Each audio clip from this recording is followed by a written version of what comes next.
लोगों का आश्रमों में जाकर के अपना दर्शन करें और वहां पर जो है त्रिवेणी में अगर डुबकी लगाते हैं तो निश्चित रूप से मोक्ष की प्राप्ति होगी। और हमारे सभी धर्मावलंबियों लोगों का यही मानना है कि सभी लोग ये मानते हैं कि सर्वे भवन्तु सुखिनः, सर्वे सन्तु निरामया, सर्वे भद्राणि पश्यन्तु मां कश्चित् दुख भाग भवेत्। यानी ये जो संसार की के विषय में हमारे ऋषि मुनियों की परंपरा रही है, यानी विचार करते हैं कि सभी लोग खुश रहें, सभी लोग प्रसन्न रहें, ये वास्तव में हम सब के लिए बहुत जो है आशीर्वाद हमारे ऋषि मुनियों ने दिया है। उसी परंपरा को हम लोग भी आगे बढ़ाते रहें और स्थान पर कुंभों के महापर्वों वाले स्थान पर पहुंचे और पहुंच करके वहां पर जो है आस्था और संस्कृति को लेकर के पहुंचे। आस्था और संस्कृति लेकर पहुंचे मतलब हमारे अंदर आस्था होगी, आस्था से ही हमारी संस्कृति सुदृढ़ होगी और जब संस्कृति सुदृढ़ होगी तो प्रकृति की रक्षा हो सकेगी और प्रकृति की रक्षा होगी तभी हमारे देश की संतति, हमारे देश ही नहीं पूरे विश्व की संतति की रक्षा होगी। इन्हीं शब्दों के साथ हम अपनी वाणी को विराम देते हैं। जय तु भारतम, जय तु संस्कृतम। बहुत बहुत धन्यवाद सर। आपने संस्कृत साहित्य में बताए गए महाकुंभ के महत्व को बहुत अच्छे से रेखांकित किया। निश्चित रूप से महाकुंभ हमारी भारतीय संस्कृति का एक अप्रतिम महापर्व है। हम सब अत्यंत सौभाग्यशाली हैं कि हम इस महाकुंभ को आज अनुभव कर पा रहे हैं। साथ ही साथ हम पूरा प्रयास करेंगे, जैसे कि आपने कहा कि हमारी ये जिम्मेदारी बनती है कि हम इस संस्कृति को जीवित रखें, इसको आगे ले जाएं। तो सर निश्चित रूप से हमारा प्रयास रहेगा कि हम इसमें अपना योगदान दे पाएं। अब हमारे कार्यक्रम के क्रम में मैं हमारे अगले वक्ता डॉक्टर सत्यकेतु सर के परिचय के लिए मेरी साथी डॉक्टर पारुल सिंह मैम को बुलाना चाहूँगी कि वो आए और डॉक्टर सत्यकेतु सर का एक संक्षिप्त परिचय दें। पारुल मैम। धन्यवाद सत्यम। धन्यवाद सत्यम। आप सभी को मेरा नमस्कार। आस्था और संस्कृति का महाकुंभ, पौराणिक कथाओं से वैश्वीकृत युग तक विषय पर होने वाले इस विशेष व्याख्यान में मैं आप सभी का स्वागत करती हूँ। आज के हमारे इस व्याख्यान कार्यक्रम के दूसरे वक्ता डॉक्टर सत्यकेतु सर जी, जो कि लखनऊ विश्वविद्यालय के संस्कृत और प्राकृत भाषा विभाग में सह आचार्य के पद पर कार्यरत हैं, हमें इस विषय पर और गहन दृष्टि प्रदान करेंगे। इसके पहले डॉक्टर सत्यकेतु का मैं एक संक्षिप्त परिचय आप सभी से को प्रदान करना चाहूंगी। डॉक्टर सत्यकेतु ने संस्कृत और वेदों के क्षेत्र में अपनी गहरी विद्वता और अध्ययन से विशेष पहचान बनाई है। उन्होंने दिल्ली विश्वविद्यालय से अपनी पीएचडी की उपाधि प्राप्त की और संस्कृत व्याकरण एवं वेद के विषय में कई महत्वपूर्ण शोध पत्रों का प्रकाशन किया है। इसके अतिरिक्त डॉक्टर सत्यकेतु जी ने कई शोध छात्रों को मार्गदर्शन भी प्रदान किया है और विविध कार्यशालाओं और शैक्षिक कार्यक्रमों में सक्रिय रूप से प्रतिभाग किया है। आज के व्याख्यान में वे सर्वसिद्ध व्रत कुंभ के माध्यम से कुंभ मेले के धार्मिक, सांस्कृतिक और आध्यात्मिक महत्व पर प्रकाश डालेंगे और हमें इस महत्वपूर्ण परंपरा के विविध पहलुओं से अवगत कराएंगे। मैं आप सभी से निवेदन करती हूँ कि इस समृद्ध और ज्ञानवर्धक सत्र में पूरी तन्मयता से प्रतिभाग करें और मैं डॉक्टर सत्यकेतु सर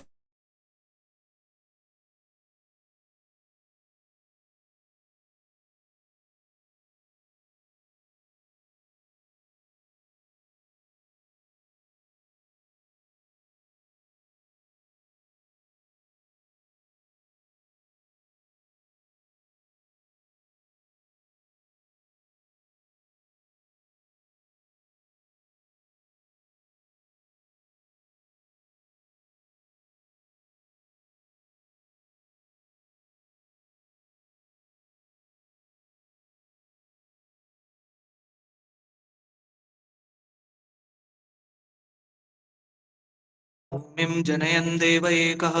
ओम शांति शांति शांति। आज के आयोजन की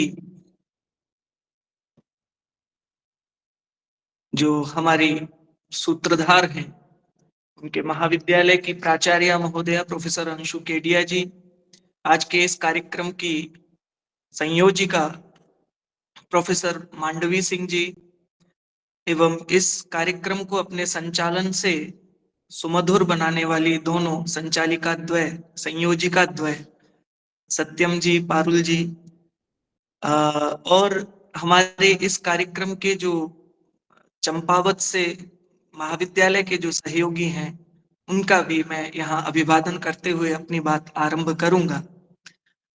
बहुत ही रोचक, पौराणिक, ऐतिहासिक संदर्भों को आपने हमारे विभाग के आदरणीय अध्यक्ष प्रोफेसर अभिमन्यु सिंह जी के माध्यम से जाना, और मुझे लगता है कि जितनी बातें पौराणिक आख्यान हो या ऐतिहासिक संदर्भ हो, जो बातें बता दी गई हैं उनकी पुनरुक्ति करने का कोई औचित्य नहीं है।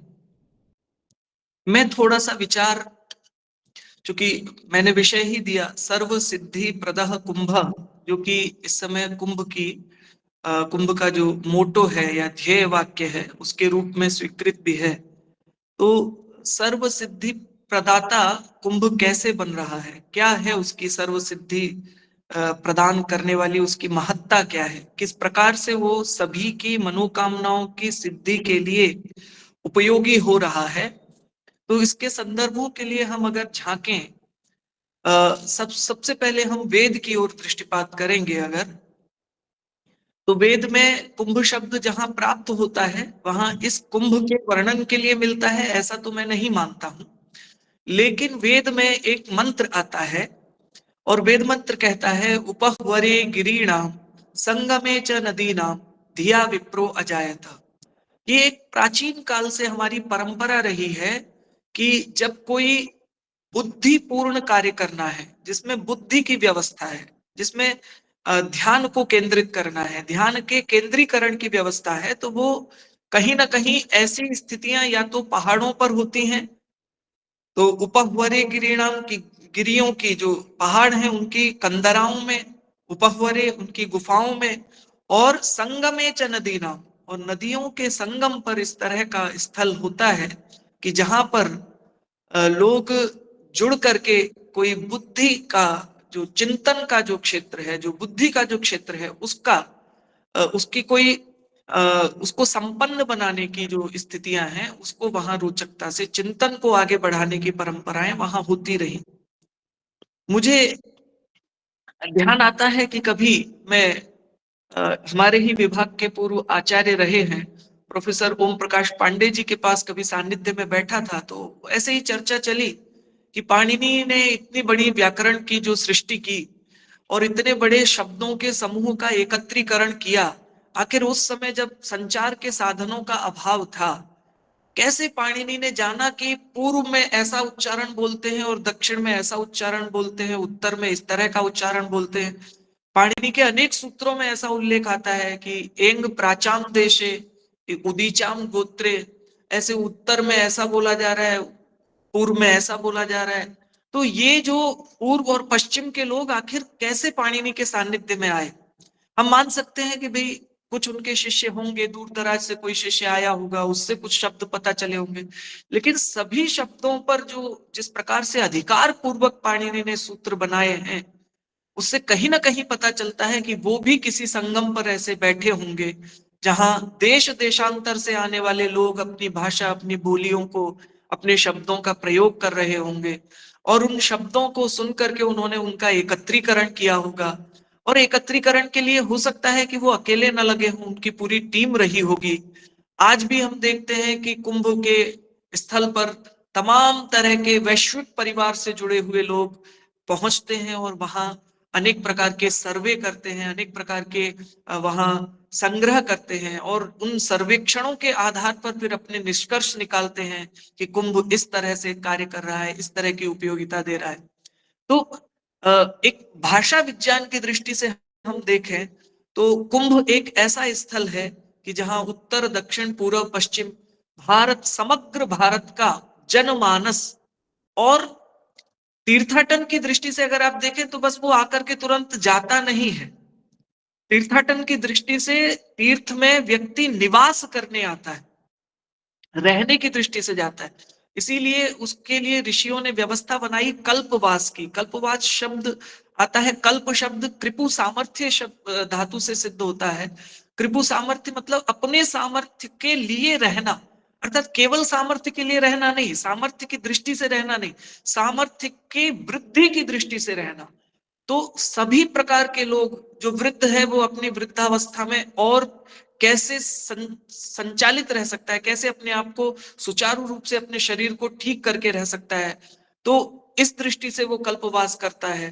कोई युवा है तो वो अपने वैराग्य को कैसे अपने को अर्जित कर सकता है, उस दृष्टि से वो कल्पवास करता था। तो कुंभ ऐसा क्षेत्र था जहां विद्या की दृष्टि से, जहां वैराग्य की दृष्टि से, जहां मोक्ष की दृष्टि से सभी ज्ञानी ध्यानी लोग मिल करके ऐसी जगह पर बैठ करके चिंतन मनन निधिध्यासन का अभ्यास करते थे। अब आते हैं उपहवरे गिरिणाम संगमे च नदीनाम धिया विप्रो अजायता, कि विप्रों ने, बुद्धिमान लोगों ने, ब्राह्मणों ने ऐसे स्थानों पर बैठ करके अपनी बुद्धि को पाया, बुद्धि को तीक्ष्ण किया, उनके अंदर बुद्धि उत्पन्न हुई। तो बुद्धि उत्पन्न हुई, बुद्धि तो सबके पास जन्मजात है। बुद्धि उत्पन्न होने का तात्पर्य यही है कि समाज में किस प्रकार से समरसता पूर्वक निवास करना है, इसका भी एक उदाहरण कुंभ होता है। हम देखते हैं कि जो पड़ोसी जिससे हमारा साल भर झगड़ा चलता है, 3 साल 4 साल बाद जब ये कुंभ आता है, जो कुंभ की स्थिति बनती है, ऐसे समय पर वही गांव का, देहात का वह व्यक्ति जिससे लड़ाई झगड़ा था, वो भी अगर चल रहा है तो उसके साथ भी हम उसके साथ बैठ करके, उसके साथ जाकर के कुंभ में स्नान करते हैं। तो इतने दिन के लिए एक तरह से देवासुर संग्राम थम जाता है और देव और असुर दोनों मिलकर के और उस कुंभ स्थल पर जाकर के मंथन करने लगते हैं, अपने चिंतन को बढ़ाते हैं, अपनी जो भौतिक आवश्यकताएं हैं उनको कम करके। अब कुंभ में जाएगा आदमी तो कितना साधन ले जाएगा। आज तो लोग अपनी गाड़ी से पहुंच रहे हैं, इसलिए बड़ी दुविधा हो रही है। पहले प्राचीन काल में ऐसा नहीं था, लोग ऐसे साधनों से जाते थे जो सार्वजनिक थे, बैलगाड़ियां रही होंगी या ट्रेन वगैरह रही हैं। अब ट्रेन के बजाय अब सबके पास अपने अपने साधन हो गए, तो सभी अपने साधनों से पहुंच रहे हैं, इसलिए थोड़ी सी वहां जिस प्रकार की समस्याएं दिखाई दी, जनसंवर्ध की आधिक्य जो दिखाई दे रहा है या जाम की स्थितियां दिखाई दे रही हैं, वो कहीं ना कहीं उस कारण से है। लेकिन कुंभ का परम उद्देश्य तो भौतिक साधनों की न्यूनता करना और वहां जाकर के जो, जैसा कि तुलसीदास जी ने भी कहा कि देव धनुज सब मज्जही त्रिवेणी, देव और धनुज सब मिलकर के, यक्ष गंधर्व किन्नर और देव और धनुज, असुर और असुर मिलकर के वहां सब स्नान करते हैं। तो सभी लोग जब एक स्थान पर मिलते हैं तो कुछ समय के लिए, उस कुछ स्थितियों के लिए उनके मन में भी एक जैसी भावना, एक जैसी पवित्र भावना का उदय होता है। वही पवित्र भावना अमृत है। हम देखते हैं कि आज तो परिवारों में विघटन की स्थितियां हो गई हैं।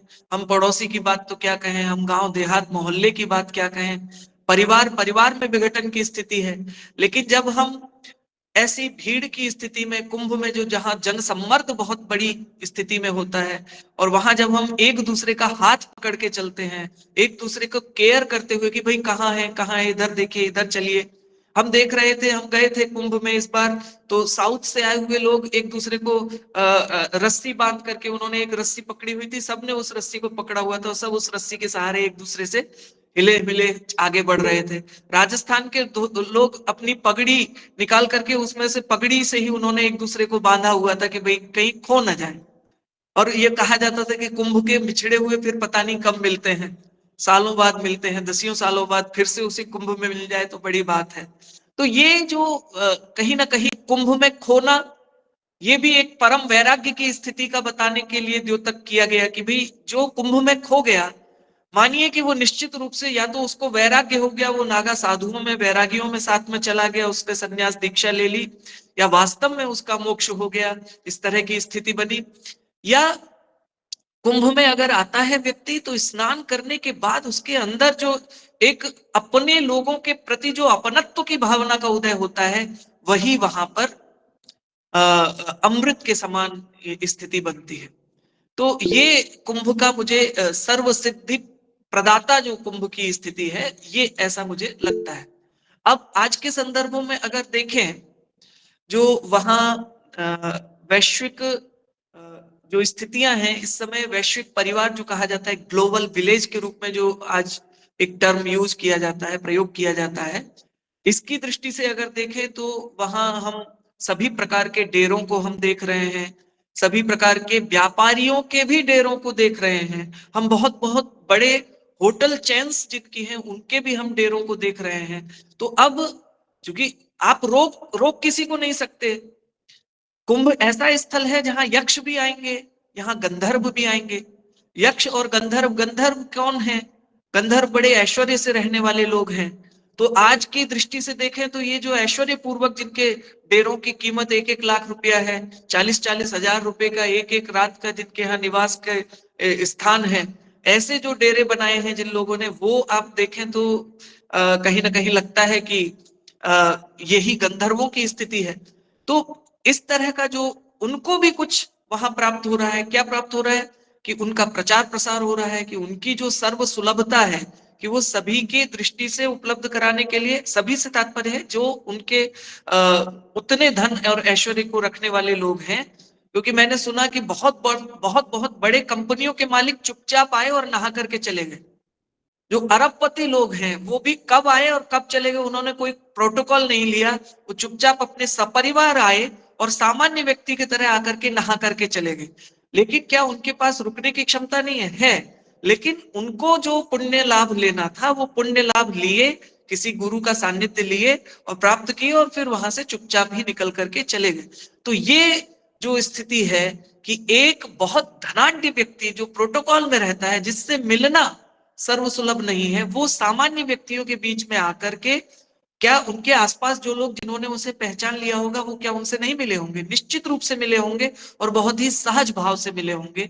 तो ये जो स्थितियां बनती हैं ये कुंभ में ही बन सकती हैं, ये एक ऐसे स्थल पर ही बन सकती हैं। तो हम जो देख रहे हैं कि कुंभ एक विराट मनुष्य के जो चिंतन का, विराट मनुष्य का जो हम पुरुष सूक्त में जो विराट पुरुष की जो संकल्पना है, समाज के विराट पुरुष को, जिसको हम सहस्राक्ष सहस्रपात की जो कल्पना की गई है, तो वो विराट समाज का पुरुष हमें कुंभ में दिखाई देता है। वहां 1000 हाथ होते हैं, वहां किसी की सहायता करने को आई है तो तुरंत 1000 हाथ वहां दिखाई देने लगते हैं, वहां चलते हुए भी 1000 पैर दिखाई देते हैं, और किसी को ढूंढना हो तो 1000 आंखों से लोग देख रहे हैं और एक दूसरे की सूचनाएं तुरंत प्रवाहित कर देते हैं। तो सहस्राक्ष सहस्रपाद जो विराट पुरुष की जो कल्पना है वो भी हमें कुंभ में दृष्टिगोचर होती है। और जब इतना विराट पुरुष, जब हम वेद के संदर्भों में देखें तो संगच्छध्वम संवदध्वम संवो मनांसी जानता, बस कमी अगर हमें कहीं लगती है तो वो मनांसी जानता, हम संगच्छध्वम एक साथ मिलकर के सब कुंभ में वहां पहुंच रहे हैं और एक दूसरे को जान रहे हैं, पहचान रहे हैं। संवदध्वम एक साथ बोल भी रहे हैं, वहां पूजा अर्चनाएं चल रही हैं, आरतियां चल रही हैं, सब मिल करके कर रहे हैं, एक साथ बोल करके कर रहे हैं। लेकिन मन को भी जान लें, एक दूसरे के मन की स्थितियां भी जान लें। शायद कुंभ इसीलिए अभी और लगातार मनाए जाते रहेंगे, और ऐसे ऐसे कुंभों की आवश्यकता निरंतर समाज में बनी रहेगी, इनकी प्रासंगिकता भी बनी रहेगी कि वहां जाने से व्यक्ति के अंदर जो एक समरस भाव आता है, क्योंकि वो प्रोटोकॉल लेकर के नहीं जा सकता। कितने लोग अपनी गाड़ियां सड़क के किनारे खड़ी करके सारा कुछ अपना माल असबाब पैसा जो भी कुछ मोबाइल वगैरह है सब छोड़ करके केवल वहां पैदल चल करके कि भाई हम स्नान करें, स्नान करके वहां कहीं भंडारा चल रहा हो उस भंडारे का प्रसाद ग्रहण करें, वहां कहीं कथा चल रही हो तो उस कथा को 2 मिनट श्रवण कर ले। तो ये जो स्थितियां हैं ये कुंभ ही प्रदान कर सकता है। तो ऐसे कुंभों की गरिमा, ऐसे कुंभों की महत्ता, ऐसे कुंभ की उपयोगिता बनी रहेगी। कुंभ कब आयोजित होते हैं, कुंभों को किस राशि में आयोजन किया जाता है, क्या उसका वर्णन है, ये आपने हमारे अध्यक्ष जी के मुखारविंद से बड़े विस्तार से सुन लिया। मुझे भी वो बोलना था लेकिन मैं उस पर चर्चा पे नहीं जाऊंगा। लेकिन उसमें जो एक विशेष है उस चर्चा को जरूर कहे बिना नहीं रहूंगा, क्योंकि जो आप देख रहे हैं कि सूर्य जो है, सूर्य, चंद्र, गुरु और शनि, इन 4 देवताओं ने जब अमृत कलश आया बाहर तो इन 4 देवताओं ने उसकी रक्षा की। तो सूर्य जो है वो घड़े के प्रतीक है, और जो उसमें जो जल है वो चंद्रमा का प्रतीक है, और गुरु जो है वो इनकी रक्षा करने के लिए है। शनि गति का प्रतीक है, शनि चलायमान रखता है। तो ये कहीं ना कहीं प्रतीक के रूप में हमारा जो चिंतन हो वो गुरु के सानिध्य में हमारे मन में उत्पन्न होगा, और उस चिंतन का लाभ हम जन जन तक पहुंचाएं। यही शायद कुंभ का संदेश है, और यही इसकी सर्व सिद्धि प्रदाता, जो सर्व सिद्धि प्रदता है, जो सभी के लिए सिद्धि प्रदान, सभी को सफलता मिले, सभी को अपनी अपनी सिद्धियां प्राप्त हो, ये तभी संभव है जब हम कुंभ में जाकर के न केवल स्नान करें, स्नान के साथ अपने जो जीवन के जो क्षण है, जिनमें हमें कह सकते हैं कि क्या खोया क्या पाया, इस स्थिति का हम चिंतन मंथन भी करें, और उस मंथन के बाद जो हमारे अंदर अमृत रूप चिंतन निकले, उस चिंतन को हम चूंकि गरल गरल निकलेगा, विष भी निकलेगा, मंथन करेंगे तो जो विष निकलेगा उसे पचाए नहीं, उसे गले में ही रोक लें, नीलकंठ भगवान की तरह उसे गले में रोक लें, अर्थात उसको शरीर में न जाने दें, उसे समाज के किसी हिस्से पर न पहुंचने दें, अपितु जो चिंतन है उसका जो अमृत स्वरूप है उसी को देवताओं को बांटें, उसी को हमारी 10 जो ज्ञानेंद्रियां हैं, उसमें जो ज्ञानेंद्रियां हैं 5 और 5 जो कर्मेंद्रियां हैं, उनको प्रदान करते हुए उनके अक्षय स्रोत को बनाने के लिए हम कुंभ का आचरण करते रहें, कुंभ में जाते रहें और कल्पवास करें। कल्प संकल्प में भी कल्प आता है, तो संकल्प पूर्वक कल्पवास करें, निरंतर जीवन में अपने कुछ न कुछ ध्येय रखते हुए आगे बढ़ते रहें। परमात्मा हमें हमारे संकल्पों को संरक्षित करने के लिए कुंभ स्नान कराते रहें, कुंभ में हम जाते रहें, ऐसी ही मनोकामनाओं के साथ। और भगवान वेद की जो आज्ञा है कि यत्र विश्वम भवत्येक नीडम, कि जहां जाकर के हमारी संस्कृति कौन सी है, सा प्रथमा संस्कृतिर विश्ववारा, हमारी वो संस्कृति है जहां हम विश्व का वर्ण करते हैं, और विश्व जहां हमारा वर्ण करता है, और फिर वो भवत्येक नीडम, वो एक नीड, एक घोंसले के समान हो जाती है। जैसे एक घोंसले में एक परिवार बड़े सुख पूर्वक रहता है, ऐसे ही हम विभिन्न प्रकार के कुंभों का आयोजन करते रहें, और उनमें जाकर के अपने आप को अपने चिंतन से अपनी सार्थकता साबित करते हुए इस समरसता में समाज के हित में कार्य करें, तभी शायद कुंभ की सार्थकता है, और यही कुंभ की सर्व सिद्धि प्रदाता सिद्धि है। तो मैं इन्हीं शब्दों के साथ अपनी वाणी को विराम दूंगा। आप सभी ने बड़े ही प्रेम पूर्वक, श्रद्धा पूर्वक मेरे वक्तव्य को सुना, तो आप सभी का मैं बहुत बहुत हार्दिक धन्यवाद करता हूँ, ज्ञापित करता हूँ। यहाँ जो आयोजक हैं हमारी बड़ी बहन प्रोफेसर मांडवी सिंह जी का, और सभी संयोजकों का, संचालकों का, हमारे श्रोतागणों का, मैं सभी का हृदय से धन्यवाद ज्ञापित करता हूँ। बहुत बहुत धन्यवाद, प्रणाम। धन्यवाद सर, आपका व्याख्यान बहुत ही ज्ञानप्रद था। हमें लग रहा है कुछ लोगों ने हैंड रेज भी किया है, तो नैन्सी जी ने अभी हैंड रेज किया था। नैन्सी जी, आपका कोई प्रश्न था? और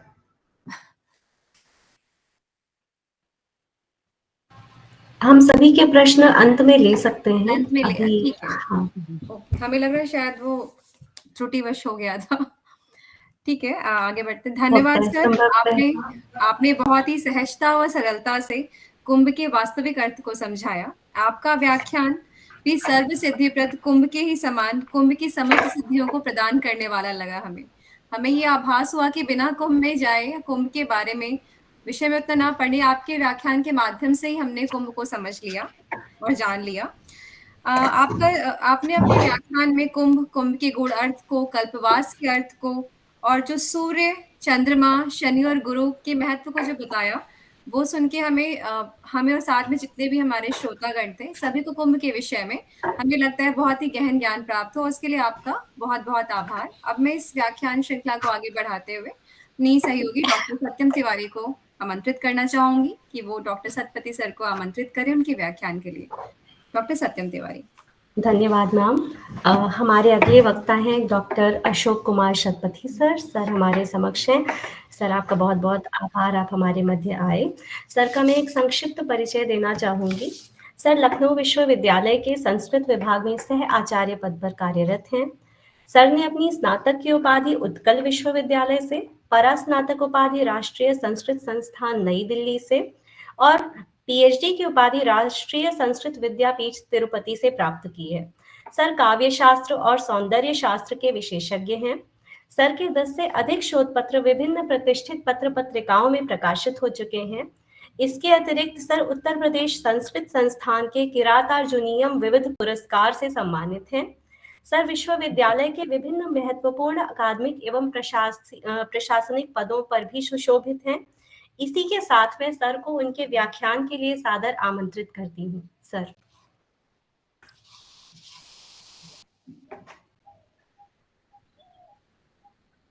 मुखं करोति वाचालं पंगुं लंघयति गिरिं यत्कृपातमहं वन्दे परमानन्दमाधवम्।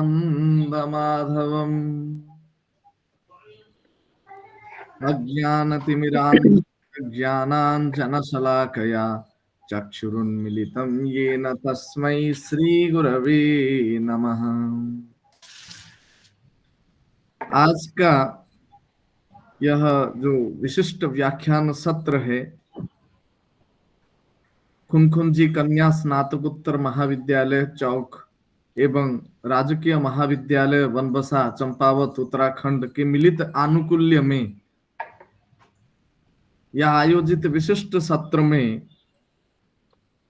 उपस्थित खुनखुनजी कन्या स्नातकोत्तर महाविद्यालय के सम्मानित प्राचार्य प्रोफेसर अंशु केडिया जी, राजकीय महाविद्यालय बनबसा चंपावत उत्तराखंड के प्राचार्य प्रोफेसर आनंद प्रकाश सिंह जी एवं इस कार्यक्रम के संयोजिका माननीय प्रोफेसर मांडवी सिंह जी,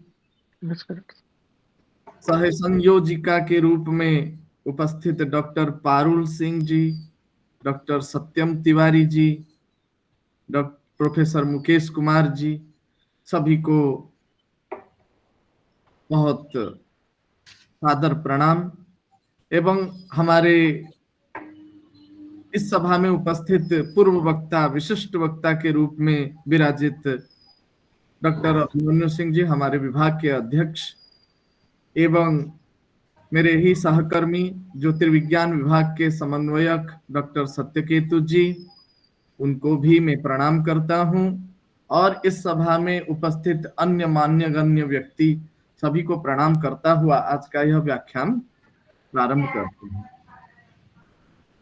जैसे कि जो तृतीय वक्ता होता है उसके लिए बड़ा सा एक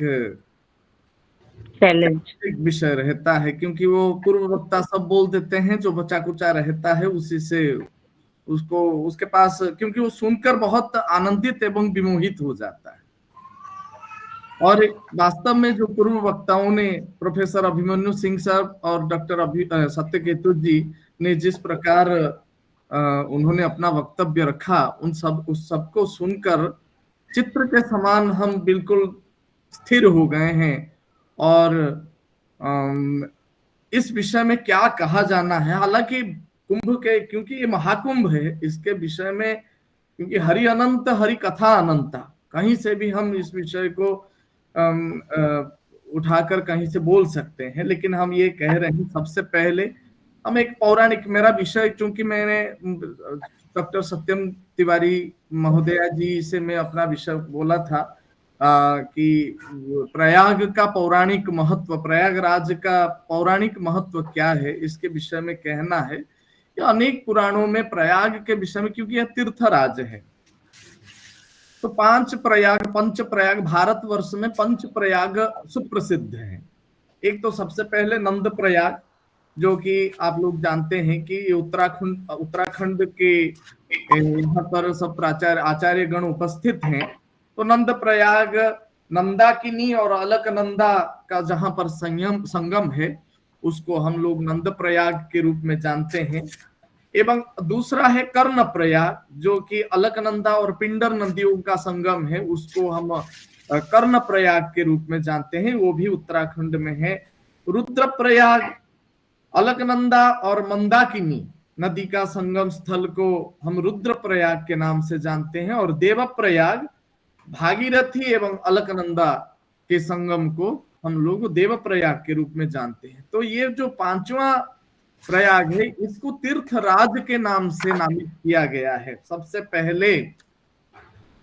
पहले हम प्रयाग का नामकरण के बारे में हम लोग बात करेंगे। क्यों इसका नाम प्रयाग रखा गया, क्या इसके पीछे क्या नामकरण के पीछे क्या इसकी क्योंकि संस्कृत में प्रत्येक शब्द, क्योंकि हमारे वैयाकरण मित्र अभी व्याकरण और वेद से निकाल अष्टाध्यायी एवं व्याकरण से सूत्र निकाल कर एवं वेद से मंत्र निकाल कर उसके अर्थ को उन्होंने प्रतिपादित किया।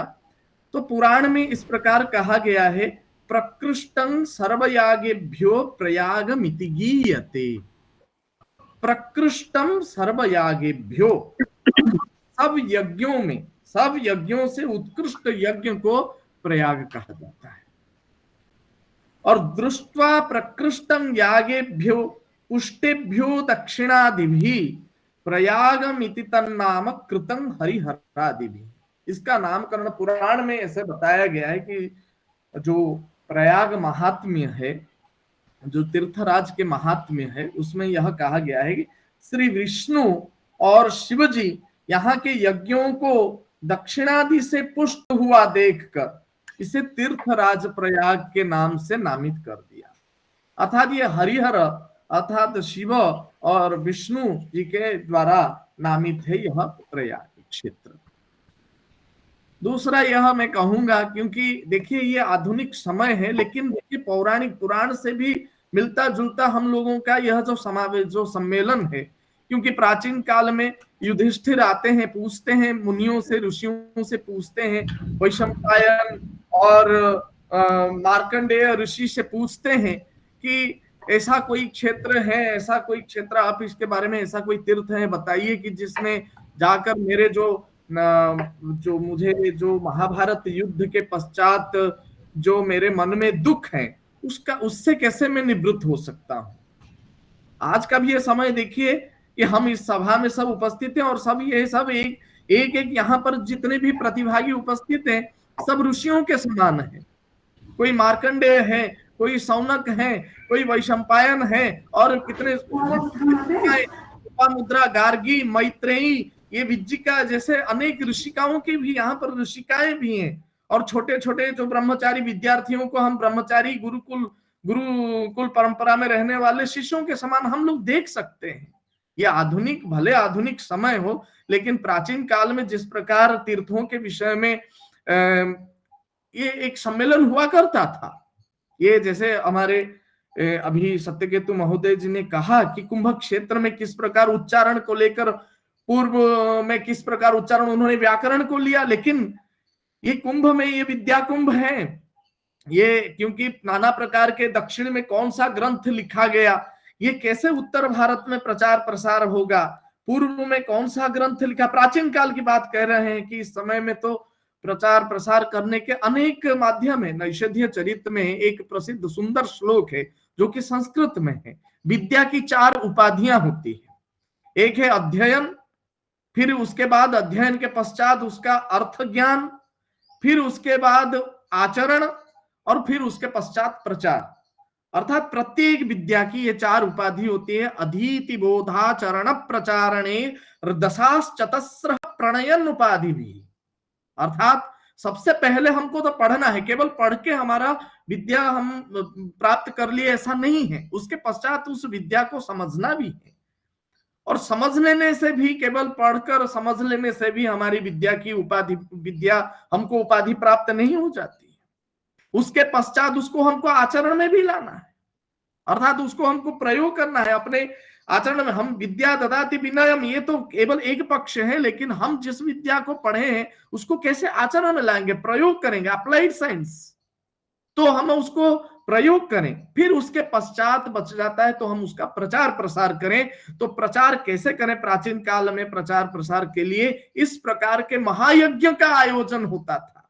ये महायाग है, महायज्ञ है, तो इसीलिए उसका नाम प्रयाग रखा गया। और ये विभिन्न विभिन्न क्षेत्र में जो ये विद्या कुंभ है, यहाँ नदियों का तो संगम है ही है।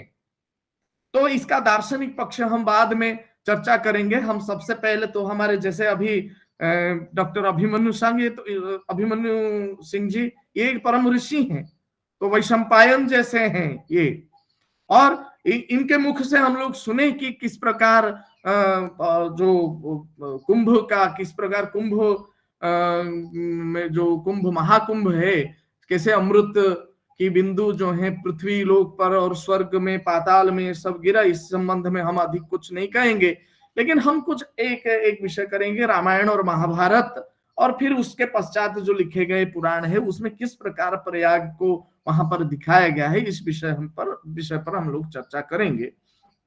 तो रामायण में सबसे पहले श्री रामचंद्र जी के राज्याभिषेक न होने के पश्चात जब वो वनवास के लिए आते हैं तो सबसे पहले उनका प्रथम वनवास, प्रथम स्थल प्रयाग ही होता है। भरद्वाज आश्रम पर वो रुकते हैं, वहां वो रुकते हैं सबसे पहले, क्योंकि वहां पर वो कहा गया है कि श्री रामचंद्र जी को संताप हुआ है, वो दुखी हैं क्योंकि वो प्रजाओं की सेवा वो नहीं कर पाए, क्योंकि एक बहुत उत्तम राजा, पुरुषोत्तम राजा रहे हैं, तो सबसे पहले उनको दुख हुआ। उन्होंने कहा है कि, तो उनको लक्ष्मण समझा रहे हैं, बिलापोपरतम रामम गतार चीशामिवानलम समुद्रमिव निर्वेग माश्वासयत लक्ष्मण। लक्ष्मण सुमित्रानंदन लक्ष्मण उनको आश्वस्त करते हैं कि बड़े भैया आप इस दुख से दूर हो जाइए। तो सबसे पहले उनको वो प्रयाग, ये तीन श्री राम, लक्ष्मण और सीता माता जानकी जो है प्रयाग जाते हैं और जाकर एक सुंदर वृक्ष के नीचे रात बिताते हैं।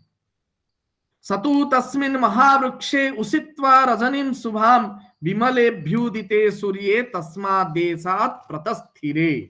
प्रारंभ होता है 54 सर्ग, अयोध्या कांड का जो 54 सर्ग है उसका प्रारंभ ही होता है कि भरद्वाज आश्रम में हो गए।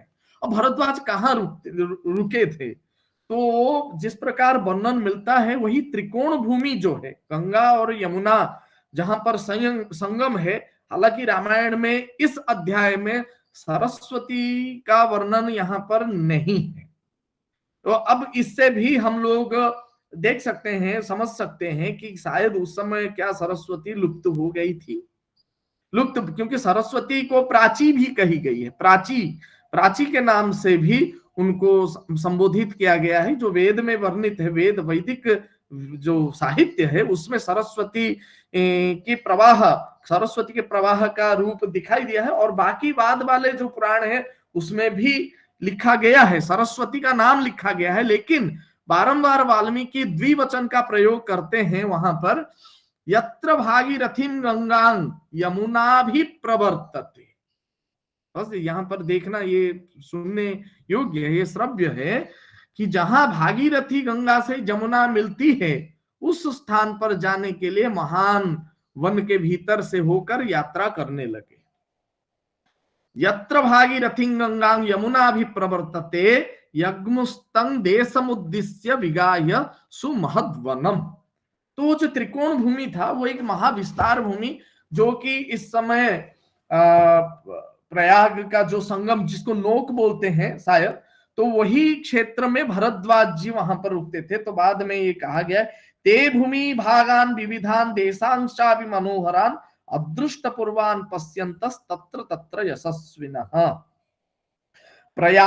प्रयागमभितः पश्य सौमित्रे धूममुत्तमम् अग्नेर्भगवतः केतुं मन्ये सन्निहितो मुनिः। दूर से ही श्री रामचंद्र देखकर बोलते हैं कि हे सुमित्रानंदन, वह देखो प्रयाग के पास भगवान अग्निदेव की ध्वजारूप उत्तम धूम उठ रहा है। मालूम होता है कि ये मुनिवर भरद्वाज जी का आश्रम है। तो भरद्वाज, किंतु जब वो युद्ध कांड में जब प्रत्यावर्तन करते हैं, मैं ये इसलिए बता रहा हूं कि उस समय की जो परिवेश है, उस समय नदियों के गतिपथ, उस विषय को भी हम लोग इससे जान सकते हैं। लेकिन वो जब लौटते हैं तो सबसे पहले उनको यमुना के किनारे आश्रम, उनका वो भरद्वाज जी का आश्रम वहां पर बताया गया है। संभवतः यह है कि प्रभु श्री राम से मिलने के लिए भरद्वाज उस पार चले गए हो। जो भी हो, इस प्रकार रामायण के जो 54 का सर्ग है वो प्रयाग के महात्म्य उसमें बताया गया है कि गंगा यमुना संगम के पास आकर वहां पर उन दो नदियों के जो परस्पर जल टकराते हैं वहां, और वहां पर एक शब्द भी वो लिखे हैं कि वहां पर जब गंगा और यमुना दोनों मिलते हैं तो वहां एक भीषण शब्द होता है। तो वो शब्द को भी उन वाल्मीकि जी ने लिखा, नूनं प्राप्तास्म संभेदं गंगा यमुनयोर्वयम् तथा ही श्रूयते शब्दो वारिणो वारिघर्षजः। वारिघर्षजः अर्थात पानी जल के घर्षण से वहां पर एक शब्द निकलता था, जो शब्द कलकल शब्द है वारिघर्षण से, उस शब्द को उन्होंने सुना और वहां पर उन्होंने स्नान भी किया। और बाद में वहां पर अक्षय वट का भी वर्णन है, श्यामावट नाम के, उसको श्यामावट के रूप में वाल्मीकि जी ने वहां पर वर्णन किया है। श्यामावट बोलकर उन्होंने अक्षय वट को श्यामावट के रूप में उसका नामकरण उन्होंने किया है। इस प्रकार वाल्मीकि ने अर्थात श्री रामचंद्र वहां पर जाकर स्नान कर फिर सारे संताप से निवृत्त होकर वो आगे चित्रकूट के तरफ बढ़ते हैं। और चित्रकूट में क्योंकि भारद्वाज बोलते हैं आप यहाँ रुक सकते हैं, लेकिन प्रभु श्री राम स्वयं कहते हैं कि ये ज्यादा अयोध्या से अधिक दूरी पर नहीं है, यहाँ पर प्रजा बारंबार मुझे देखने के लिए आ सकते हैं, तो ये नगर का अनुभव हो जाएगा, इसलिए मैं यहाँ रुकना नहीं चाहूंगा, मैं और थोड़ा आगे चल जाऊंगा। तो वो चित्रकूट में जाकर रुकते हैं और चित्रकूट में भी भरत वहां पर उनसे मिलने के लिए आते हैं। इस विषय में रामायण में बहुत सुंदर भाव से वर्णन है, क्यों चित्रकूट छोड़ते हैं वो अन्य विषय हो जाएगा। वहां पर भी वो वाल्मीकि जी ने बहुत सुंदर भाव से उसको वर्णन किया है। तो ये सबसे पहले। और दूसरी बात है कि हम आजकल, क्योंकि आज का विषय आस्था और संस्कृति का महाकुंभ रखा गया है, तो आस्था शब्द का अर्थ क्या है? तो आस्था शब्द का अर्थ अमरकोश में नाना प्रकार, कोश साहित्य में नाना प्रकार के अर्थ को द्योतन करता है। आस्था का एक अर्थ है देव सभा। देव सभा, देवताओं के सभा को भी आस्था कहते हैं। समज्जा, परिषद, आस्था, ये देव सभा को, आज ये जो आस्था है, हमारी आस्था है, ये एक सभा, हम यहाँ पर जो विराजित हैं ये एक देवताओं की सभा है। यहाँ पर सब दिव्य गुण, देखिए इस समय मस्तिष्क में कोई कलुषता नहीं है, हमारे मानस पटल में कोई कलुषता नहीं, सब पवित्र भाव को लेकर सब बैठे हैं। तो यहाँ पर ये देव सभा से अधिक गुणशाली सभा है यहाँ। और उसके बाद आस्था जो है श्रद्धा। आस्था शब्द का अर्थ है श्रद्धा, आस्था शब्द का अर्थ है आदर, आस्था शब्द का अर्थ है यत्न। अर्थात हम यदि कोई यत्न करते हैं उसको भी आस्था कहते हैं, और आदर सम्मान रखते हैं तो उसको भी आस्था कहते हैं। तो ये जो आस्था और संस्कृति का तो अर्थ ही एक विशाल अर्थ है। भारतस्य प्रतिष्ठेद्वे संस्कृतम संस्कृति तथा। भारत की यदि कोई प्रतिष्ठा है तो हम सबसे पहले संस्कृति को ही कह सकते हैं। हमारी संस्कृति इसका धरोहर, भारतवर्ष का धरोहर के रूप में यदि एक तत्व को हम देखेंगे तो हम संस्कृति को भी ले सकते हैं। तो ये आस्था और संस्कृति का जो संगम, ये एक जो आप कुंभ के रूप में हम नाम दिए हैं। अब कुंभ शब्द की व्युत्पत्ति करें तो क्या कुंभ शब्द का इटिमोलॉजी क्या है? तो सबसे पहले हम देखें कु माने क्या है। कु माने पृथ्वी, पृथ्वी हम जानते हैं, कु माने पृथ्वी। कुम अर्थात पृथ्वीम उम्भति गंधेन पूरयति, ये तो संस्कृत व्युत्पत्ति हो गया। इसका अर्थ ये हुआ कि पृथ्वी को जो गंध से परिपूर्ण कर देता है, सुगंध से जो परिपूर्ण कर दे, वही कुंभ है। अर्थात इस समय पृथ्वी जो यहाँ पर जो माघ मास में जो यात्रा हो रही है, यहाँ पर जो संगम में जो विशेष प्रकार की मेला अनुष्ठित है, प्रतिष्ठित है, ये पृथ्वी को गंध, अपने सुगंध से भर दे रहा है। चारों तरफ इसकी प्रचार एवं प्रसार है, हर तरफ। और आप अभी इस समय कोई भी समाचार पत्र देखिए अथवा कोई चैनल देखे तो हर जगह कुंभ कुंभ है, चाहे वो भीड़ क्यों इतना सम्मर्द है। तो इसका कोई आस्था, क्योंकि इसके प्रति हम श्रद्धा रखते हैं, तो इसीलिए इस प्रकार का विशेष जनसम्मर्द है।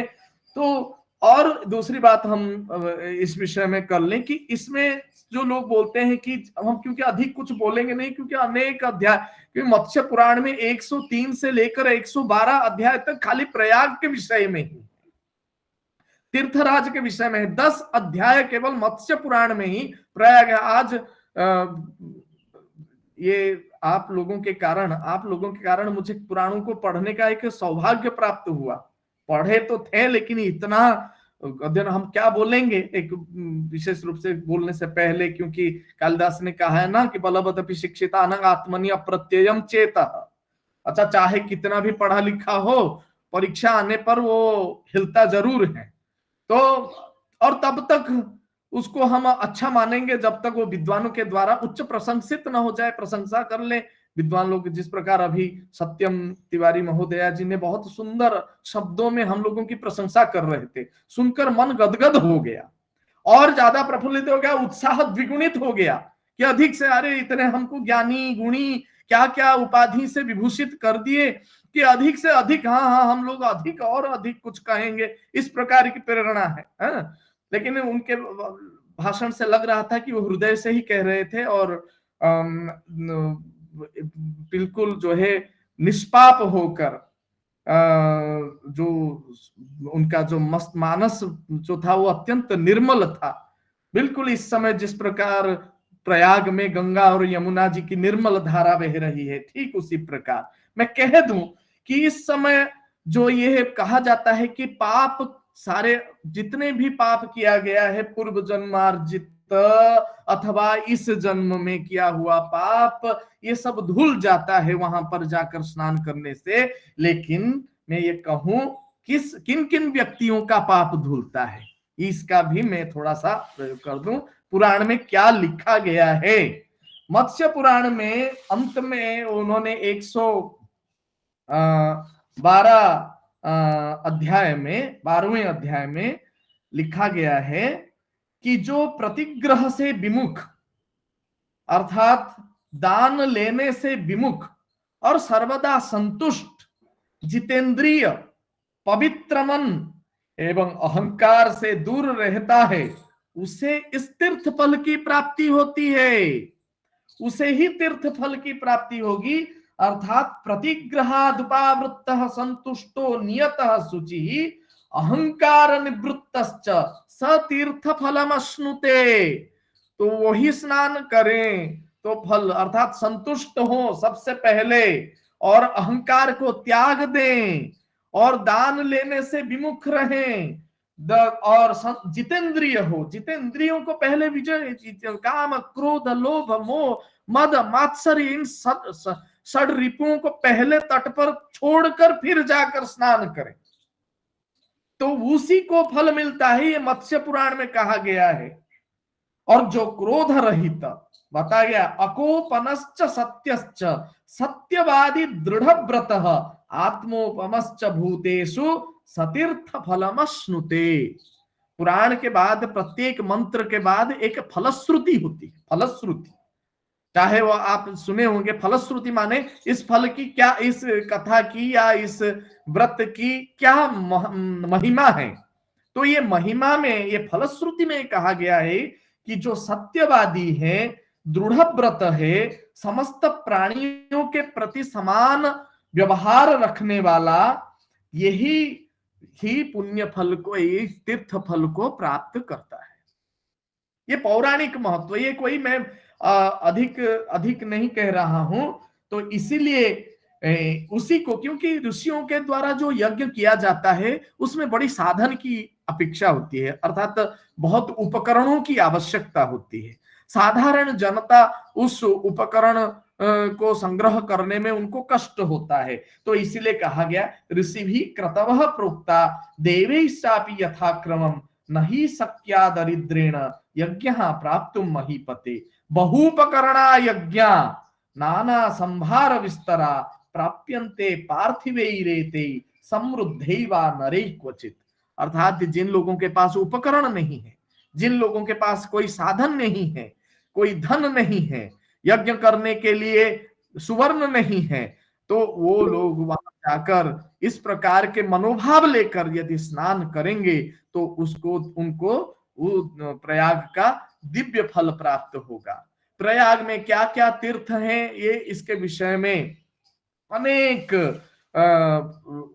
इसमें उल्लेख है और एक बात मैं अधिक बता दूं, कहीं पर पुराण में अंत में प्रतीकात्मक रूप में ये कहा गया है कि ये, क्योंकि पृथ्वी में देखिए सारे इतने सारे नदी हैं, उनको सब नाड़ी के समान कहा गया है, ये सब नाड़ियां हैं। और हमारे मनुष्य के शरीर में, प्रत्येक प्राणी के शरीर में ईड़ा, पिंगला, सुषुम्ना आदि नाड़ियों का नाम हम लोग सुने होंगे। ईड़ा नाड़ी किसको कहते हैं ना, ये जो मेरुदंड के बाएं भाग में जो स्थित नाड़ी है उसको ईड़ा नाड़ी कहते हैं। मैं ये दार्शनिक पक्ष और वैज्ञानिक तत्वों को दिखाने का प्रयत्न कर रहा हूं। और जो दाहिने भाग में है उसको हम पिंगला नाड़ी कहते हैं। और जो सुषुम्ना है वो मेरुदंड के बीच में है, वो दृश्य नहीं होता है, वो दृश्य नहीं है, वो अदृष्ट है। अब ईड़ा है गंगा और पिंगला है यमुना, और जो अदृश्य है वो सुषुम्ना है अर्थात सरस्वती। इनका संगम जाकर हमारे जो मूलाधार चक्र से निकलकर हम पूरा बिल्कुल जो ब्रह्म के तरफ, हम जो हमारी ब्रह्म के तरफ गति है, वहां जाकर हम, यहाँ पर जो मेरुदंड के पीछे जो संगम है वो भी एक संगम स्थल है, इसको भी पुराण में बताया गया है। अर्थात यदि हम कुंडलिनी शक्ति की जागृत करने की, जो कुंडलिनी शक्ति की जागृत करने की दृष्टि से हम लोग देखें तो ईड़ा पिंगला संगम तो हम लोग प्रत्यक्ष कर सकते हैं, लेकिन सुषुम्ना का जो अदृष्ट नाड़ी है वो जाकर भी वहां पर संगम होता है, तब जाकर हम ब्रह्म के तरफ जाते हैं। ये एक दार्शनिक विषय चिंतन है। और एक बताऊं मैं अभी इस विषय में, क्योंकि ये जब से कुंभ हो रहा है तो हम लोग कुछ सोच रहे थे, ये मेरा मत है, यथामति मेरी मति के अनुसार मैं कह रहा हूं कि माघ मास में ये एक हम लोग, क्योंकि ये देखिए हम लोग जब तक इसको दूसरे शास्त्रों के साथ कनेक्ट नहीं करेंगे तो हम इसको अच्छे अर्थात उत्तम रूप से हम प्रस्तुत नहीं कर सकते। इस समय आकाश एकदम निर्मल है, आकाश इस समय मेघमुक्त है, और इस समय हम ग्रह नक्षत्र इनके ऊपर शोध कर सकते हैं। अति सुंदर भाव से सारे नक्षत्र इस समय स्पष्ट रूप से, यदि रात्रि में हम लोग देखें तो इस समय सारे ग्रह नक्षत्र जितने ज्योतिष का है, जितने ज्योति देने वाले जितने तत्व हैं, पिंड हैं, वो सब स्पष्ट रूप से हमको दृश्यमान है। तो ये कहीं ना कहीं, ये कहीं एस्ट्रोनॉमी, एस्ट्रोलॉजी, एस्ट्रोफिजिक्स को कहीं कनेक्ट तो नहीं कर रहा है ये समय। ये कहीं ये कुंभ जो है, ये समय प्रयागराज, ऐसा तो नहीं था कि प्राचीन काल में कोई विशेष प्रकार का प्रदर्शनी उस समय हो रहा हो। इस तत्व को भी उजागर करने की आवश्यकता है, अधिक और कुछ नहीं, क्योंकि अधिक कहना होगा तो ये सभा चलती रहेगी। हम कुछ सभा की मर्यादा और आप लोगों के कारण सबसे पहले यही कहें कि आप प्रोफेसर मांडवी सिंह मैडम और डॉक्टर सत्यम तिवारी जी, डॉक्टर पारुल जी, डॉक्टर मुकेश जी और हमारे प्राचार्य जी ने अनुमति दी है, प्रोफेसर अंशु केडिया मैडम, आप लोगों के कारण हमको कुछ ना कुछ समय के लिए मानस मंथन, समुद्र तो मंथन प्राचीन काल में हो गया था, लेकिन इस समय जो हम लोग अंदर ही अंदर, जिस प्रकार हमारे देव दानव अंदर ही हैं, और इस प्रकार मंदराचल को लेकर जो मानस मंथन किए, और उसके बाद एक कहीं ना कहीं अमृत के रूप में, क्योंकि अनेक सारे वस्तु तो ग्रहणीय नहीं है, क्योंकि जितने हम तत्व कहे हैं वो सब ग्रहणीय नहीं है, आप सब निरक्षीर विवेकी हैं।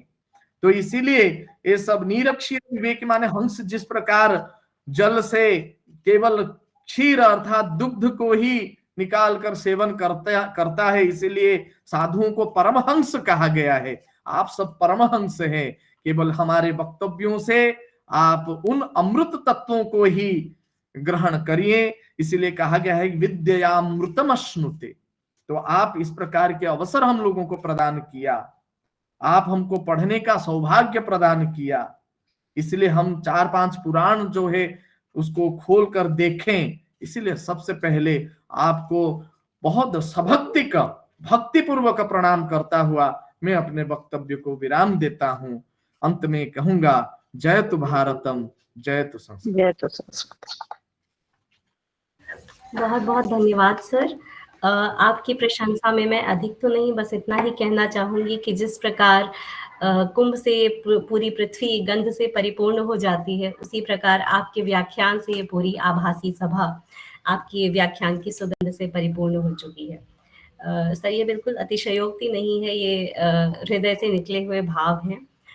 अब मैं इस कार्यक्रम को आगे बढ़ाते हुए धन्यवाद ज्ञापन के लिए हमारे इस कार्यक्रम के जो हम साथ में हमारा कोलैबोरेशन है, मैं राजकीय महाविद्यालय बनबसा चंपावत से प्रोफेसर मुकेश सिंह सर को आमंत्रित करती हूँ कि सर आएं और अपने महाविद्यालय की तरफ से धन्यवाद ज्ञापित करें। सर।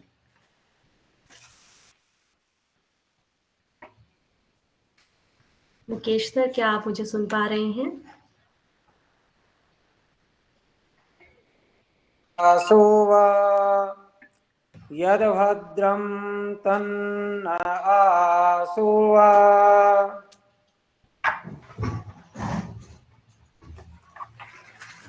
ॐ स्वस्ति पन्थामनुचरेम सूर्याचन्द्रमसा विवा पुनर्धता घ्नता जानता संगमे मही।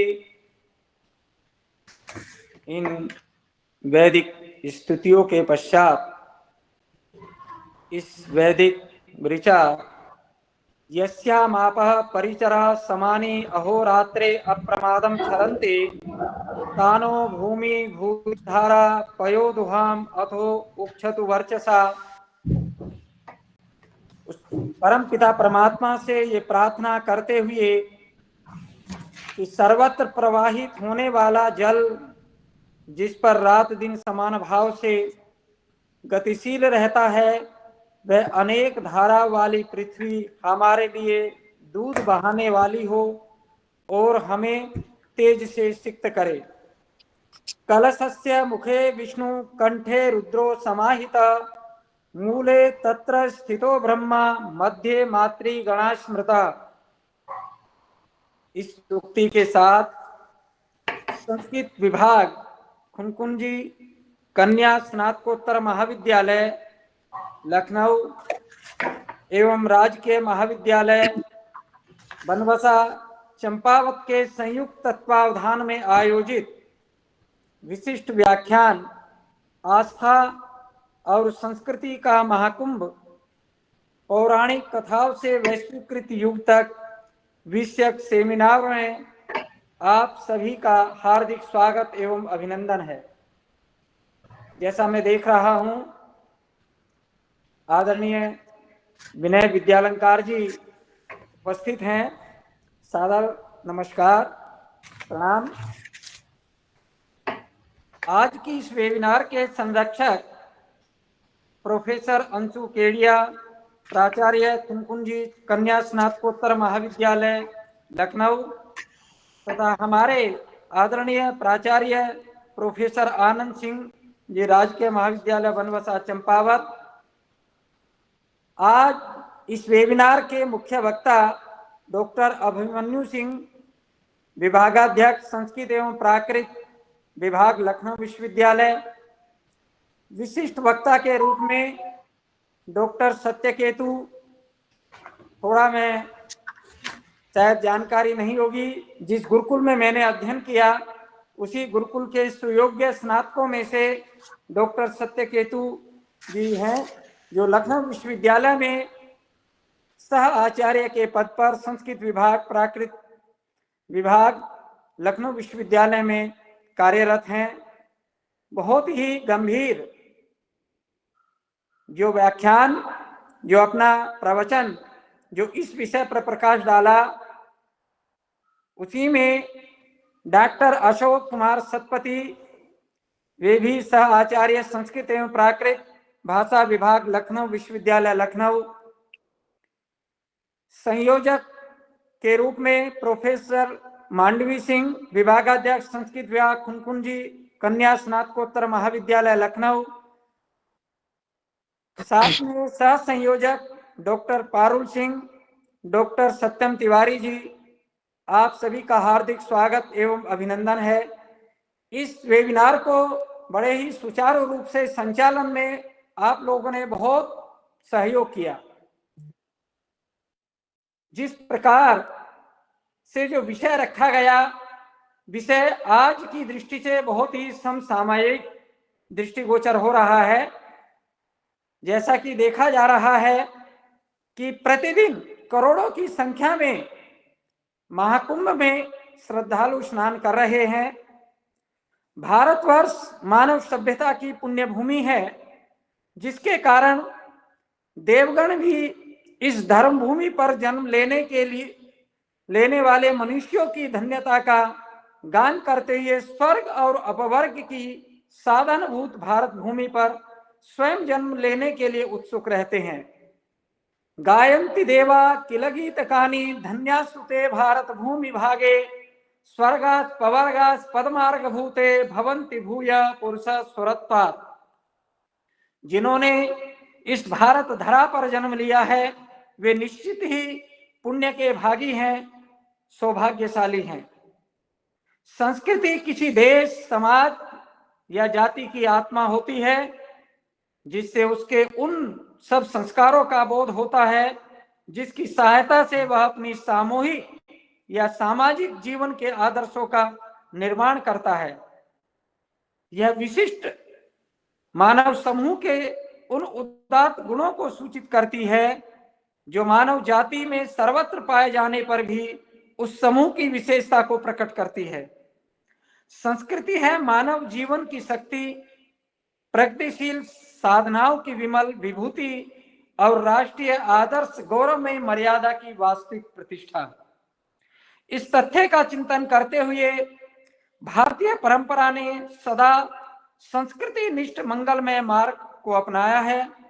फलस्वरूप संस्कृति भारत भूमि के कण कण में व्याप्त है। यह भारतीय साहित्य पद पद में ओतप्रोत है और भारतीय इतिहास के प्रत्येक पृष्ठ में अंकित है। इसके अधिष्ठान एवं अनुष्ठान को अक्षुण्ण बनाए रखने के लिए अपेक्षित है सांस्कृतिक आचार्यों के उन आचरणों का अनुशीलन और अनुसरण जिनके द्वारा संस्कृति के तत्वों की अभिव्यक्ति होती है, जिसका एक वर्तमान में उदाहरण आस्था और संस्कृति का यह महाकुंभ है, जो पौराणिक कथाओं से वैश्वीकृत युग तक अपनी महत्ता विशिष्टता बनाई हुई है। महाकुंभ का अभिप्राय है अमरत्व का मेला। यह मेला 144 वर्ष में एक बार आयोजित होता है। महाकुंभ को भव्य कुंभ भी कहा जाता है। इस वर्ष का यह भव्य कुंभ महाकुंभ का आयोजन प्रयागराज उत्तर प्रदेश में हो रहा है। महाकुंभ के संबंध में प्राचीन आचार्यों का कथन है कि महाकुंभ में स्नान करने से पापों का नाश होता है, मोक्ष की प्राप्ति होती है, जो मानव जीवन का परम पुरुषार्थ है। महाकुंभ में साधु संत, ऋषि मुनि और योगी ध्यान, साधना और धर्म का प्रचार करते हैं। महाकुंभ में करोड़ों की संख्या में श्रद्धालु स्नान करते हैं और तपापूत साधु संत महात्माओं के दीर्घ अनुभव, चिंतन और ज्ञान के उपदेशामृत का पान करते हैं। सनातन परंपरा में महाकुंभ को देवी देवताओं और ऋषि मुनियों ने भी बहुत पवित्र माना है। महाकुंभ के समय पवित्र गंगा, यमुना, सरस्वती नदियों में स्नान करने के विशेष पुण्य की प्राप्ति होती है, ऐसी मान्यता है।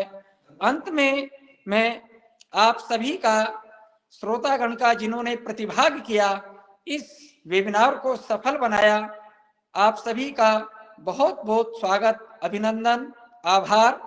और अंत में यह कहकर ही मैं अपनी वाणी को विराम देता हूं, धन्यम ही भारतवर्षम, धन्या भारत संस्कृति, भारतीय जना धन्या, धन्यास्माकं परंपरा। ओम शम। धन्यवाद सर। अब हमारा कार्यक्रम समापन की ओर अग्रसर है और अब मैं अपने महाविद्यालय की प्राचार्य प्रोफेसर अंशु केडिया मैम को आमंत्रित करती हूँ कि वो आए और धन्यवाद ज्ञापन करें। धन्यवाद सत्यम। एक बहुत बेहतरीन विषय पे बहुत बेहतरीन व्याख्यान सुनने का आज आप लोगों के माध्यम से हमको भी अवसर मिल गया। संस्कृत विभाग की विशेष रूप से आभारी हूँ। विषय भी जिस तरह से प्लान किया गया, पौराणिक से लेकर वैश्वीकृत युग तक आस्था और संस्कृति का महाकुंभ, हम इसको जब सुन रहे थे या जो हम लोग महसूस करते हैं, ये कितना एक भव्य आयोजन, कितनी एक ऐसी धारणा या जिसको हम आस्था या संस्कृत से जोड़ रहे हैं। लेकिन अगर हम समाजशास्त्र में, चूंकि हम समाजशास्त्र में देखना चाहें तो इसकी कितनी तरह की स्टडी हो सकती है। हमारे यहाँ घुरिये जी हैं, प्रोफेसर घुरिये, उन्होंने भारतीय साधु करके स्टडी भी की है, अखाड़ों की भी स्टडी की है।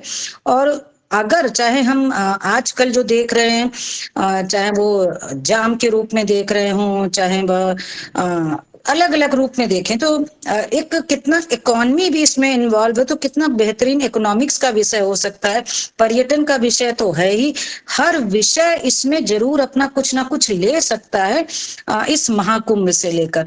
तो हम जरूर इसको समाजशास्त्र उसमें और इस संस्कृत में लेके चल रहे हैं, लेकिन हर विषय, हर कहीं ना कहीं उसमें अपना एक परिप्रेक्ष्य देख सकता है। लेकिन चूंकि पौराणिकता से जुड़ा है और चूंकि जो वहां पे सभी को में जिज्ञासा क्रिएट करता है, एक आम जो सनातनी बात करें या हम इसको सनातन से भी ऊपर लेके चलते हैं, क्योंकि क्यूरियोसिटी ये ह्यूमन बीइंग का नेचर है कि क्या है, क्यों है, वह क्या चीज है जो इतने करोड़ों लोगों को आकर्षित कर रही है। देखिए, प्रचार तो हम बहुत सारी चीजों का करते हैं, लेकिन प्रचार जरूरी नहीं इतनी भीड़ आकर्षित करे, जरूर उसमें ऐसा कुछ ना कुछ है जो लोगों को अपनी ओर खींचता है। तो और इस विषय पे यदि हमारे विद्वान जन, जिसमें हमारे बीच प्रोफेसर अभिमन्यु सिंह विभागाध्यक्ष संस्कृत विषय के हमारी अपनी यूनिवर्सिटी लखनऊ यूनिवर्सिटी से आचार्य डॉक्टर सत्यकेतु जी, से आचार्य डॉक्टर अशोक कुमार सतपति जी, आप लोगों ने जिस तरह से अपने विचार रखे, शुरू में लग रहा था कि आजकल तो न्यूज में भी इतना आता है, इतने यूट्यूब चैनल्स में भी है, थोड़ा थोड़ा अगर देख रहे हैं तो ऐसा लगता है बहुत कुछ है, कुछ नया नहीं है।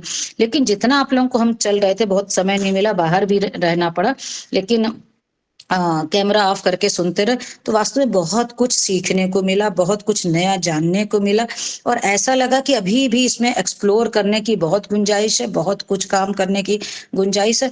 और कभी लग रहा था कि इसमें बोर ना हो जाए सुनते सुनते, लेकिन कहीं भी आप लोगों के जो व्याख्यान थे, कहीं भी ऐसा कुछ नहीं लगा, बहुत इंटरेस्ट के साथ सबने, एक ने जो बोला सबसे बेहतरीन जो लगता है, अगर कोई एक बोलता है तो उसकी जब रिपीटेशन नहीं होती, कुछ नया फिर नेक्स्ट में कुछ नया, तो वास्तव में हमारे स्टूडेंट जो इसमें जुड़े हैं, और हम देख रहे हैं नैनीताल से भी हमारे इस कॉलेज से भी सर जुड़े हैं, जीडीसी बेतला घाट से भी जुड़े हैं, और चंपावत से तो प्रोफेसर आनंद प्रकाश जी जुड़े भी हैं।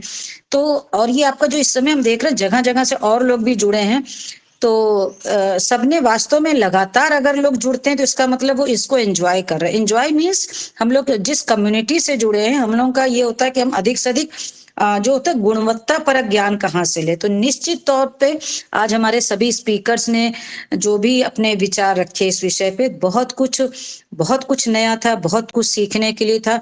दोनों महाविद्यालय परिवार की ओर से, खुनखुन जी कन्या महाविद्यालय परिवार से और राजकीय महाविद्यालय बनबसा चंपावत की तरफ से सभी स्पीकर्स का और का बहुत बहुत आभार। और साथ में जो हमारे पूरे आयोजन मंडल है, मांडवी मैडम जो इसी महाविद्यालय से है, उन्होंने इसका संयोजन किया, और प्रोफेसर मुकेश जी, सत्यम, पारुल, सभी ने बहुत अच्छे से डिजाइन किया, बहुत अच्छे से प्लान किया, और एक सक्सेसफुल जिसे कहते हैं इवेंट के रूप में। कभी कभी लगता है ऑफलाइन होता तो ज्यादा एंजॉय करते, ज्यादा कुछ सीखते, डिस्कशन भी होता, लेकिन आज वो चीज कमी दिखी नहीं, क्योंकि बहुत प्लान्ड वे में और सबने अपने अपने विचार जिस तरह से रखे, बहुत अच्छा लगा। सभी की तरफ से बहुत बहुत आभार। और चूंकि हमारे ये सर हैं जो चंपावत से, इनके बीच हम लोगों ने पहले भी आनंद जी के साथ और भी इवेंट 1-2 किए हैं, तो वो सोशियोलॉजी के, वो तो मेरे ही सब्जेक्ट के हैं, तो पहले भी 1-2 बार ऐसा अवसर मिला। लेकिन आज का प्रोग्राम अपने आप में बहुत कुछ डिफरेंट था, बहुत अच्छा था। हमारे बीच नैनीताल से भी सर जुड़े रहे, बेतला घाट से, तो सर का भी बहुत बहुत आभार। और सभी जो हमारे बीच इस पूरे वेबिनार में लगातार जुड़े रहे, श्रोतागण जुड़े रहे, स्टूडेंट जुड़े रहे, और जगह जगह के मैं देख भी रही, लखनऊ के और अलग अलग कॉलेजेस से भी टीचर्स जुड़े, संस्कृत डिपार्टमेंट से भी टीचर्स जुड़े, सभी सभी का इस दोनों महाविद्यालय परिवार की तरफ से बहुत बहुत आभार। आपने अपना बहुत कीमती समय दिया, क्योंकि हम मानते हैं आप कॉलेज में भी हैं, कॉलेज के बाद इसके साथ इसको भी अटेंड किया। तो निश्चित तौर पे यदि कोई आज के समय में व्यस्त जिंदगी में समय दे दे तो इससे बड़ा कुछ रिटर्न नहीं हो सकता।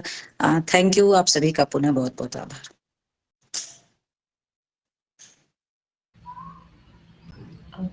धन्यवाद मैम। अब मैं आप सबकी अनुमति से इस मीटिंग को समाप्त करती हूँ। आप सभी को नमस्कार। Hello madam. Hello yes sir. Madam, थोड़ा शांत पाठ करवा दीजिए, थोड़ा और अच्छा रहेगा। ठीक है सर। सत्यम।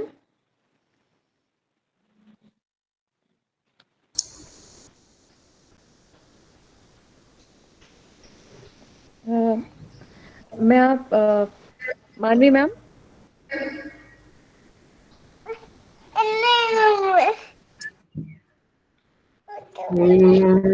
सर्वे भवन्तु सुखिनः, सर्वे सन्तु निरामयाः, सर्वे भद्राणि पश्यन्तु, मा कश्चित् दुःखभाग् भवेत्।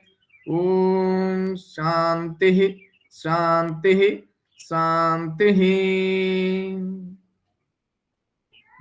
ओम शांति ही। बहुत अच्छा सतपथी जी। धन्यवाद सर, आप सभी का बहुत बहुत धन्यवाद।